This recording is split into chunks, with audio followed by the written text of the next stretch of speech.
Hello and welcome to the program. This edition of Newsroom series covering Nigeria's Northeast. I am Bukola Koka. First, the top story. Today is International Women's Day, set aside for collective action and shared ownership for driving gender parity. Nigeria joins the rest of the world to celebrate International Women's Day under the theme For All Women and Girls, Rights, Equality, Empowerment. This year's theme calls for action that can unlock equal rights, power and opportunities for all, and a feminine future where no one is left behind. And in commemoration of today's celebration, the First Lady of Nigeria, Mrs. Oluremi Tinubu, is also celebrating Nigerian women. According to her, the International Women's Day provides an opportunity to celebrate the strength, resilience and achievements of all women and girls across Nigeria and the globe. According to her, the theme of this year's celebration serves as a powerful reminder of the need to reaffirm our commitment to building a society where every woman and girl can thrive, free from discrimination and limitations.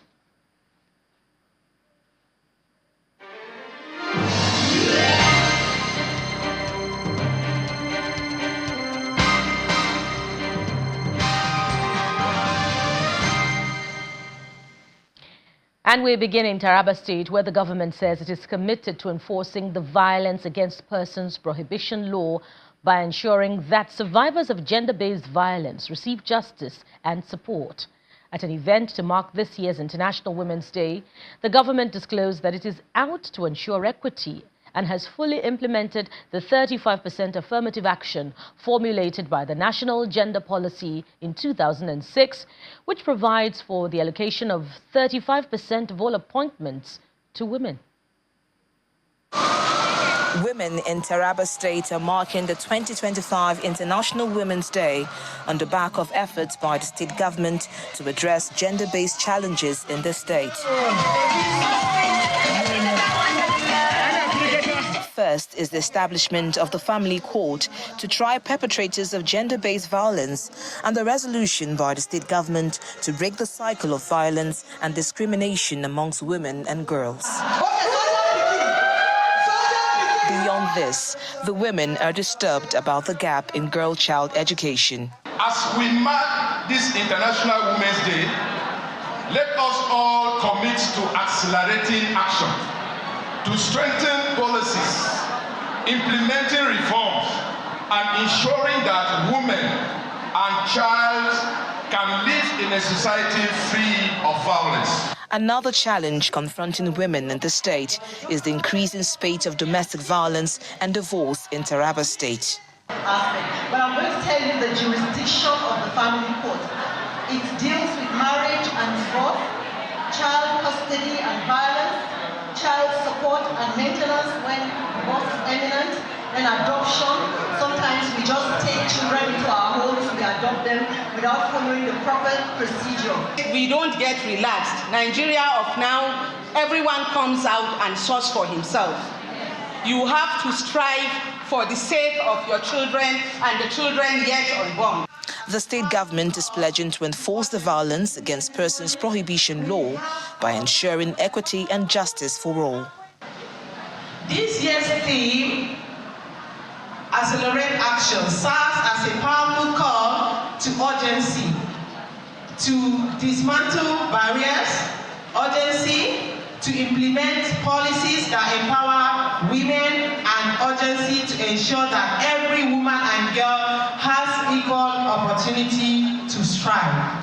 The Taraba State government continues to take pride in the implementation of the 35% affirmative action, promising to do more for women in the state. Governor Umar Fintiri of Adamawa State has attributed the peace in the state to the investments made by his administration in the security apparatus. The governor made this disclosure when he received the newly appointed General Officer commanding 3 Division of the Nigerian Army, Major General Folusho Oyinlola. He stressed that his administration will continue to support the army to tackle the security challenges in Adamawa State. This is the first visit to Adamawa State by the General Officer commanding 3 Division of the Nigerian Army, Major General Folusho Oyilola, as part of his familiarization tour of army formations under his command. The Army Chief pays a courtesy visit to Governor Umar Fentir of Adamawa State at the Government House in Yola, the Adamawa State capital, where he intimates him of his tour. I'm also aware that we have challenges posed by Boko Haram within the fringes of Adamawa State. And I have also tasked my brigade commander, who has been doing a very good job, to ensure that nothing goes wrong. A lot of heat has been put on the insurgents in the northeast, in the northwest, and they are busy looking for safe havens where they can go and hibernate, plan, and launch further attacks in future.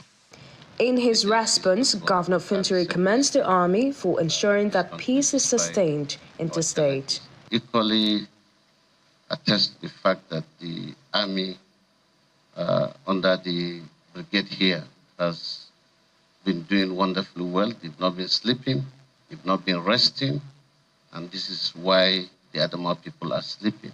And I want to tell you now that we are grateful for that effort, and on our part, we will continue to give our support, strengthen the relationship. Accompanied by the brigade commander, 23 Brigade of the Nigerian Army, Brigadier General Paul Zawaya, the General Officer commanding 3 Division, inspects the ongoing construction of accommodations for soldiers.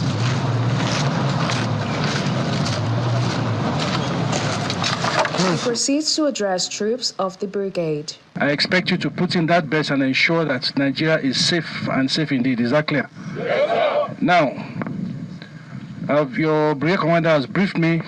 Your level of discipline is very high and very good. However, there will always be bad eggs in any system. The Army Chief, who is also in charge of Operation Safe Haven, hopes to visit other governors across Nigeria's northeast region to strengthen collaboration against insurgency in the area.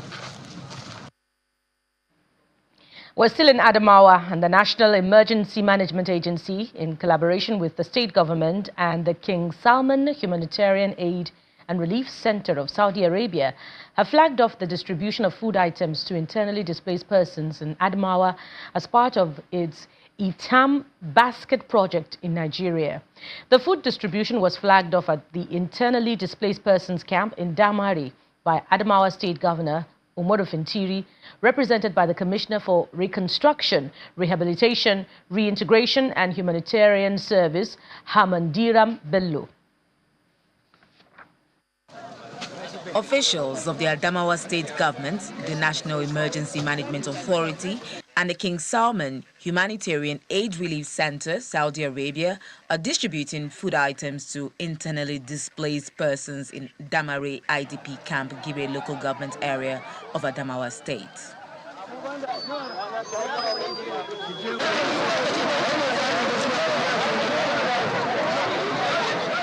NEMA applauds the initiative by KS Relief, which provides succor to orphans, widows, the elderly, and other at-risk individuals.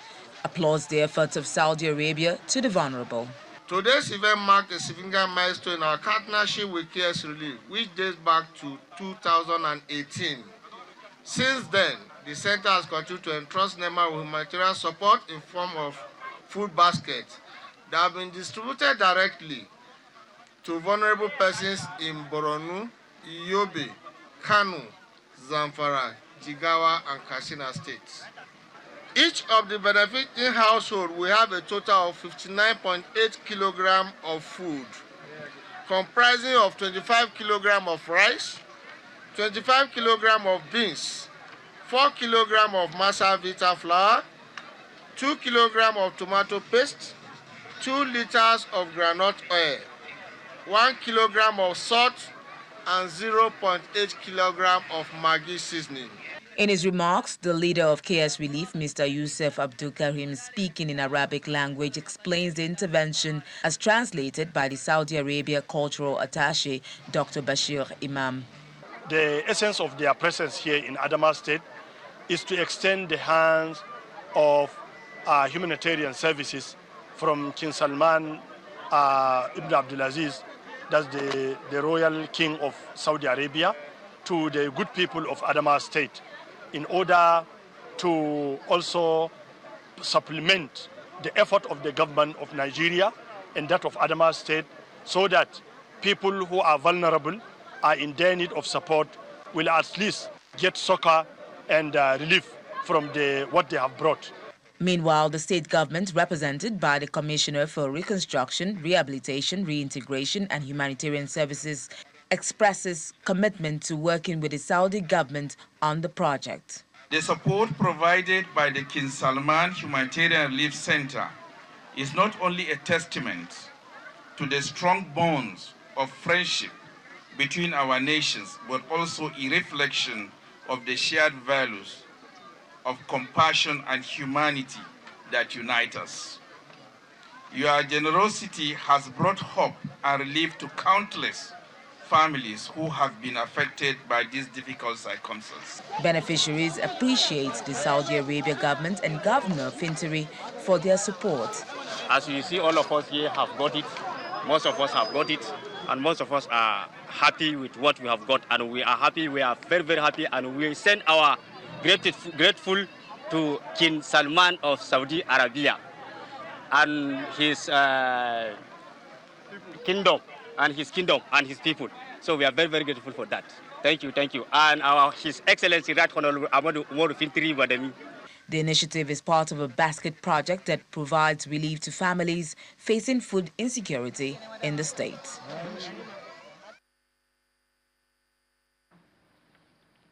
And there's more. As part of efforts to reduce the costs of feeding during the Muslim fasting month, the Northeast Development Commission has handed over food items to 1,900 households that were displaced as a result of conflict, as well as to persons living with disability.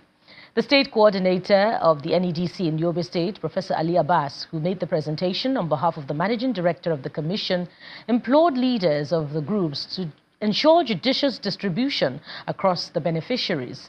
In the meantime, the senator representing Yobe South at the National Assembly, Senator Ibrahim Bomoy, has reached about 50,000 individuals across the 40 wards of his constituency with rice and condiments. It's a season to show love and compassion, especially amongst Muslims. The Northeast Development Commission shows up and shows how it's done with the distribution of food to vulnerable groups to encourage a fulfillment of the religious exercise.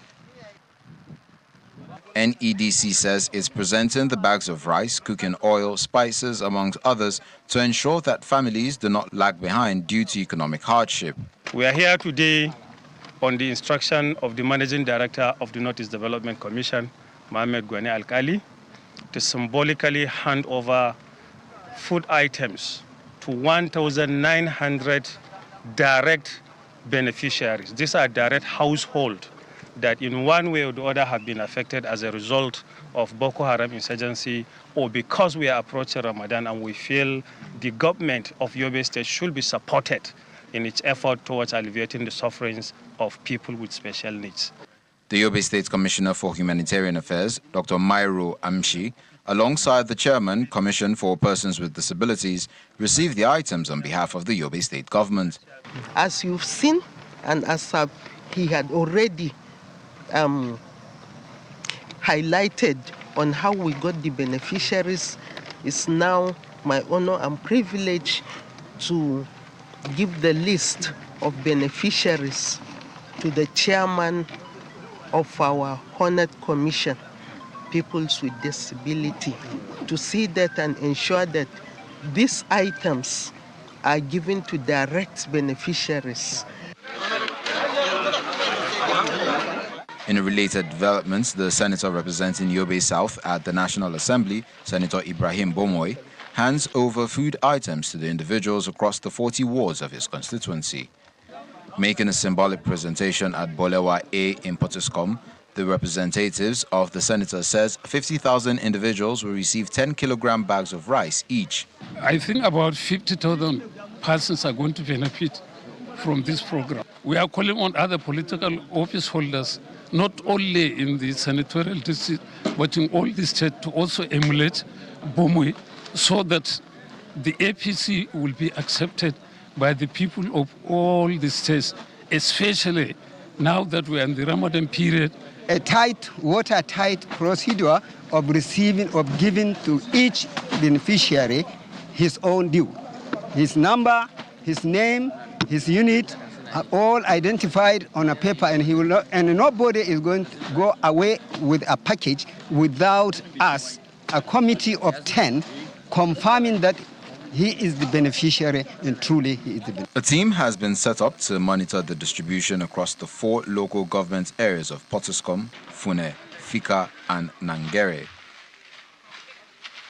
Amid threats of funding cuts from international donor agencies towards the provision of affordable health care, some Nigerians are calling on politicians and other well-spirited individuals to fill the vacuum.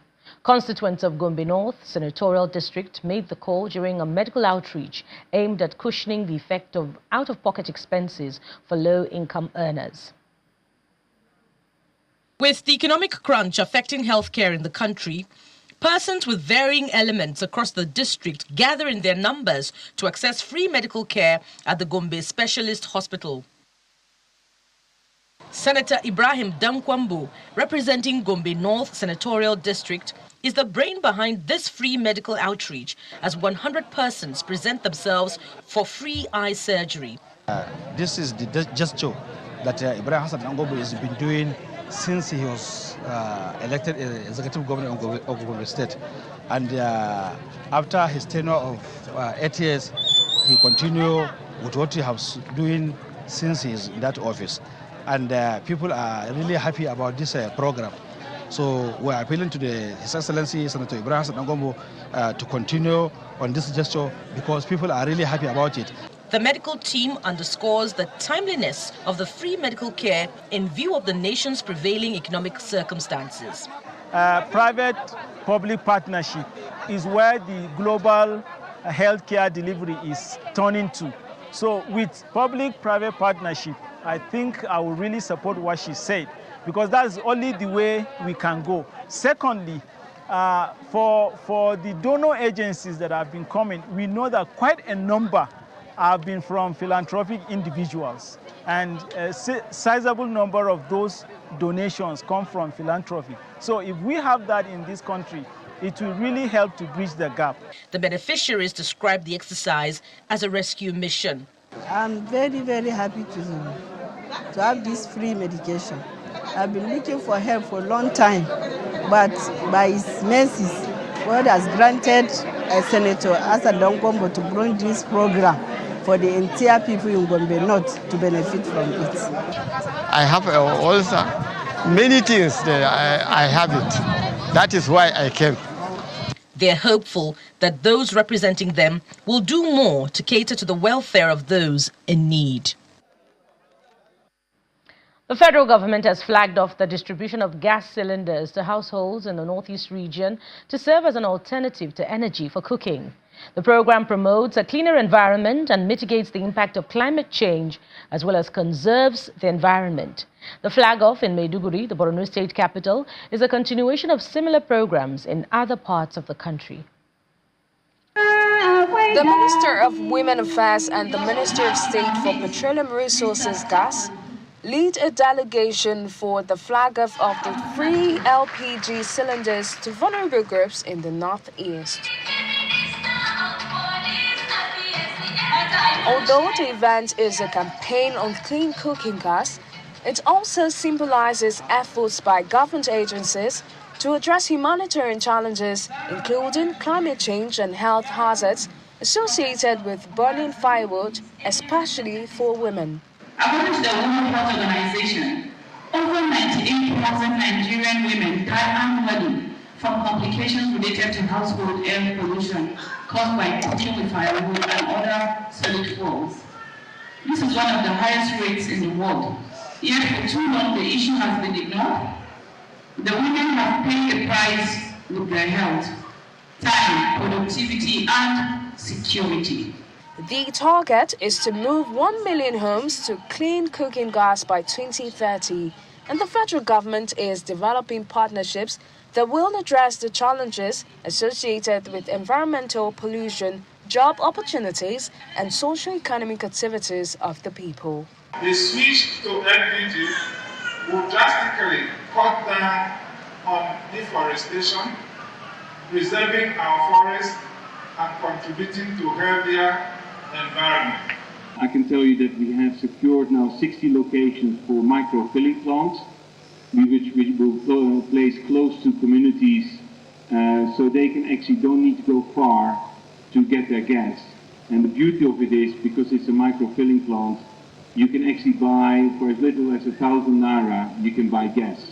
According to data from Global Forest Watch, Borno State has experienced a significant loss of tree cover, with a 66% decrease since 2000, losing approximately 28 hectares of relative tree cover between 2001 and 2023. The state calls for action to address this trend. Our executive governor will definitely collaborate, partner, and also request a lot more of gas cylinders for our women folks and homes in Borno. The dignitaries took turns to present the cylinders to 250 women from IDP camps and host communities that are mostly affected by firewood smoke. The Bauchi state government is taking significant steps to promote dry season farming with the goal of achieving self-sufficiency and boosting agricultural production in commercial quantities. And to encourage farmers to participate in the dry season farming, the state government officially launched the irrigation support program through which farming inputs and implements are being distributed. Our correspondent Hajara Aliu reports. Bauchi State Government is launching the 2025 Irrigation Support Program in Zungur Town, Bauchi Local Government Area. Critical farming inputs and implements necessary for successful dry season farming, such as seeds, fertilizers, herbicides, pesticides, water pumps, power tillers, and modern irrigation equipment are being distributed to farmers. Today, the importance of dry season farming is becoming more clearer because there is issue of climate change. There are issues of no new methods of using water. Water used to be the limiting factor, but the way we are using water today has capped 50% of the requirement for us to produce during the dry season. So I must appreciate His Excellency for making it possible for us to queue into it because we want to drive away hunger. The Deputy Governor of the state hands over allocation letters to each local government executive chairman and performs the symbolic handover of some of the items in recognition of the importance of year-round farming to stimulate rural economies. Given the current national challenges, including insecurity in major food-producing states and devastating floods that have destroyed farmlands, there is an urgent need to expand our focus to dry season farming. This initiative is not just a response to immediate challenges, but a long-term strategy to secure Bauchi's agricultural future. The Bauchi State Government is calling for the full participation of farmers in dry season farming and welcomes partnerships with those who share the state's vision to lead in modern agriculture and commercial farming. Hajara Aliyu, Channels Television News. President Bola Tinubu has been called upon to facilitate the return of contractors handling the 2.3-kilometer-long EB Bridge in Taraba State, with an access road of 8 kilometers awarded in 2020 by the former President Muhammadu Buhari at the cost of 57 billion naira. Senator David Jimkuta, representing the southern zone of Taraba, made the appeal at an empowerment program in Wukari. According to him, he has officially written to the president on the need for the contractor to returned to site in order to avert cases of boat mishaps, flooding, and uneasy access to the state through Plateau and Nasarawa. The southern senatorial zone of Taraba State has been in the news lately for negative reasons, especially in the last 6 years. Before the present administration came on board, the zone was a hotspot for communal crisis, ranging from the Tiv versus Jukun crisis, farmers versus herders crisis, kidnapping, banditry, and cattle rustling, among others.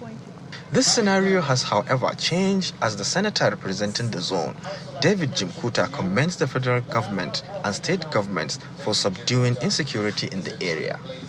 We, in the legislative aspect, we give them their own legislative support, and the executive, they have been doing their work. So we put our hand, we are all partners in progress. That's why I see everywhere is calm. The kidnapping and banditry all over the country, not only in Southern Taraba, has been subsided. You cannot eliminate crime in the society, but I want to assure you what the government is doing and what we are partnering with the government to make sure that we make the act of criminality become very difficult. Senator Jim Kuta is concerned about the uncompleted Ibi Bridge project, which seems to have been abandoned by contractors handling it. I'm doing something behind the scenes to make sure that adequate funding is that what they need here is not a chicken change. I was with the contractor. He told me their demand. They need about 50 to 70 billion naira to resume back to site. And I want to assure you that, Mr. President, I wrote to Mr. President, I want to assure you that he's going to do something about it. The lawmaker raised these issues while flagging off an empowerment program for residents affected by the internal crisis. His party members are confident that the regular support enjoyed by the people will help the APC take over power in Taraba State. What I have seen in this field has given me hope that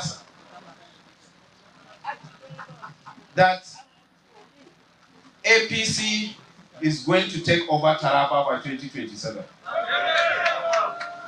Continue with the good thing you're doing.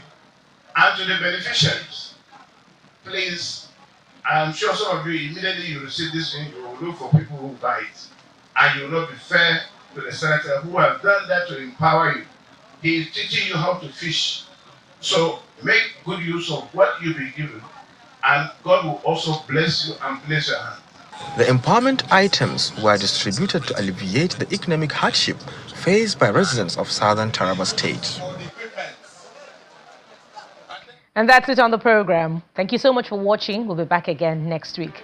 I am Bukola Koka, and happy International Women's Day to all women all over the world. Bye for now.